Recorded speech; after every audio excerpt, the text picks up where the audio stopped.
Go ahead and chat about it. We're really doing Abby. Abby. She's She's so cute. We've got a Gossip Girl thing going on here today, don't we, with Abby? I like and her. we're really doing high-low chic today because we've got two things going on at both stores. We've got a Missoni trunk show going on, beautiful Italian knits, and we've got $25 off all jeans. Even CJ by Cookie Johnson. Are they expensive?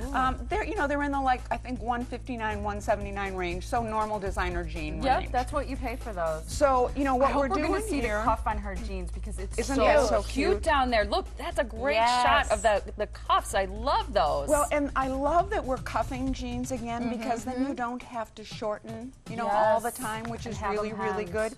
And so she's got AG on, and this is a 10-year aged denim. So they actually take denim that's been aging 10 years and do jeans out of it. And we're putting this beautiful Missoni luxury sweater with a pair of jeans. That's that high-low chic thing that I talk about a lot on here. Isn't that pretty? Would you mind turning around because you have a cute little butt there, and the back of those jeans, the back of those jeans are so stinking cute. Yeah, I love those. And Abby said, "Am I going to have to turn around?" I said, "No." Oh, and then we always do this. Sorry, but wouldn't you turn around if you had Absolutely. that kind of butt? But I would too. I'd be like, see, these jeans are great. But I can't get anybody to come on the show if I tell them they have to turn around and show their butt. So thank you, Abby. You are really cute.